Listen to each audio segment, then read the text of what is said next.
All right, welcome to the Spotlight, Fourth Down Magazine's weekly fireside chat with the movers and shakers on the actual football field in the Mid-Penn Conference. I'm Andy Shay. I'm going to be your moderator. He wears 19 for the Shippensburg Greyhounds. He's listed at 6'2", 155-pound junior, plays wide receiver, and he starts in the defensive backfield for the Greyhounds. Please welcome Erby Weller to the Spotlight this week. How you doing outside in October? It cannot be bad if you're outside in October, right? Correct. All right, this is how it works. I'll have a chat with Erby, ask some fun questions about the Greyhounds, the undefeated Shippensburg Greyhounds, I might add. Then at the end, Erby, we're going to put you on the hot seat for a few short answer questions to close out, but let's start by throwing through a few offensive numbers at you. Erby is the favorite target of Hounds quarterback Tucker Chamberlain. 7 games, he's got 24 catches, 480 yards. He averages a stellar 20.0. That's 20 straight up yards per catch. He has 8 touchdowns, so basically 1 in every 3 catches he makes, he takes the house. His 48 points is a team high. So, Erby, I want to start at the beginning. Good high school football teams. You guys are good high school football teams. I want you to go back to week 1. They make big jumps from week 1 to week 2, especially if you're a good team. You guys needed a late TD to beat what is now and is still a winless Hershey team in week 1. Then you turned around and dropped 34 on a pretty solid 5-win Big Spring team. I know it was weeks ago, but can you share the 1 or 2 things you remember that offensively that you saw offensively from your team that allowed you guys to make that kind of jump in such a short period of time? Well, I think just whenever we played the first week? Hershey. Whenever we played Hershey, we were more of a run team. And then as we went and played at Big Spring, we started passing more. So it opened up the inside for our running backs to get larger holes and take it to the house. So quarterbacks and wide receivers, they have a thing. I know your quarterback, he's in the same class as you, so you guys are quote-unquote classmates. I know it. I get it. I recognize it. I never quite understood it because I always played football in the dirty areas back in the Stone Age. I played linebacker and guard. But tell me about your working relationship with Tucker and sort of what is your thing? Because all good quarterbacks and wide receivers, they have a thing. Can you tell me about what your guys' thing is? Well, we're actually cousins, so we're always in the backyard practicing over and over, running routes and throwing to each other, playing against our cousins. And I think we just have a really great connection with each other. So a quick follow-up. Do you guys have a route? Don't tell me what it is or explain it, but do you guys have one where if he says it in the huddle, you're like, yep, that's the one. That's the one I like. I know that's the one you like, and it's going to work. Yeah, we have one of those routes. Yeah. Is it a big play route or is it just a regular route? I'll ask you that question if you can tell us that. Yards quick, nice gains. Got it. So Shippensburg in the Colonial Division, we know it. Everybody knows it. You guys are you're the bullseye team. Beat you guys and then maybe, right? Beat Shippensburg and maybe. And each of the last 3 weeks, I think it's pretty fair to say you guys faced a maybe game.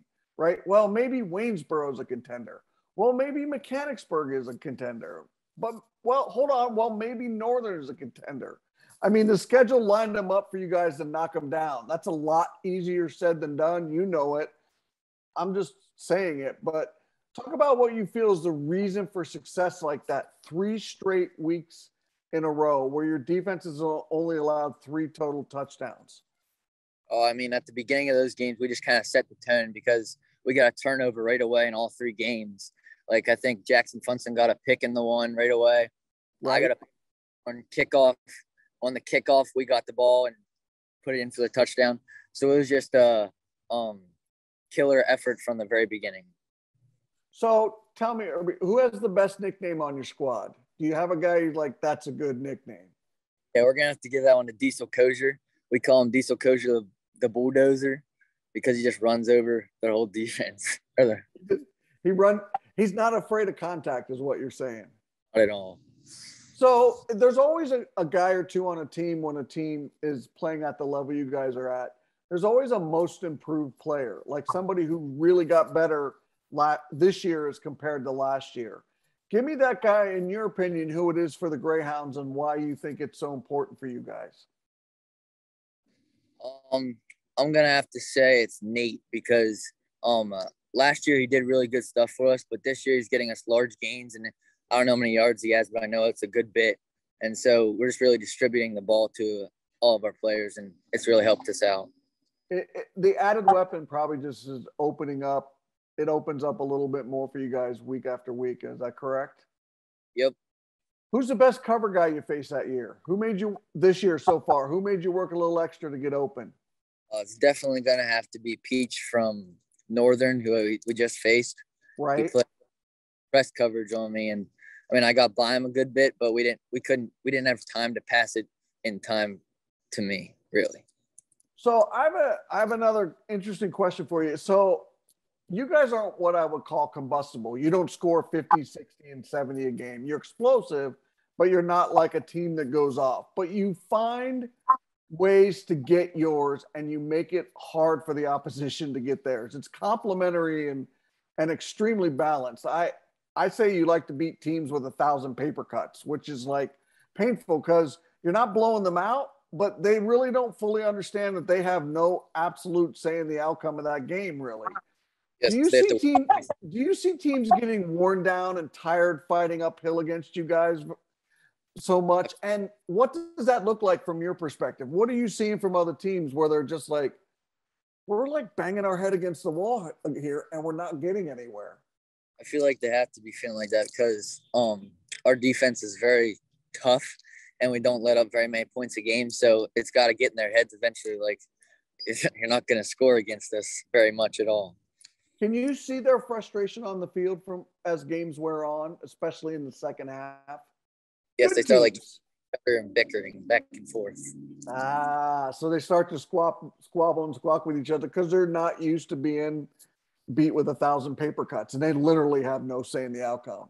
So one other question I want to ask you, and then I'll throw you on the hot seat. You guys have the Little Brown Jug game, and that historically makes Big Spring your official rivalry, right? It's a big game. It's non-divisional, but it's big. But who is really your rival, or do you really have one?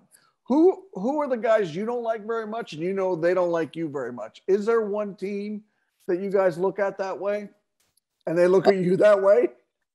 I'm not really sure who our rivals are right now because Gotcha. We've just pretty much done good against every team that we played so far. So, all right, are you ready to go on the hot seat, Erby? We're going to put you on the spotlight hot seat. Are you ready? Yes. Cake or pie? Which one? Cake. The last streaming series you watch or you're currently watching? Better not be watching. I couldn't even tell you. I don't watch TV much. I watch football. You watch football. So that's my next question. Is it college football on Saturday or NFL football on Sunday? It can't be both. Definitely. Which one are you picking? NFL. NFL on Sunday. So give me your favorite high school football uniform and helmet combination that's not yours. In other words, another team that whose kits and uniforms that you like. I'm gonna say Mechanicsburg just because I like the maroon and gray of them. There you go. That's kind of similar to you guys. All right, last question. What's your go-to order at Sheetz? Give it to us. I'm gonna say a fajita. They're probably my favorite. And you get the order that I get. Got it. All right. Hey, that'll be it. I'll let you get back to your film session. Thanks for your time, Erby. Good luck to you and the Hounds moving forward. Stay healthy and play well against West Perry this week. Thank you. Have a great day. All right. That was Erby Weller joining us on the Spotlight. Make sure to check us out. High school football content's available on fourthdownmagazine.com. Follow along on our social media. Check out our YouTube page. For Adam, he's behind the curtain. You can't see him, but he's back there. I'm your moderator, Andy Shay, and we will see ya.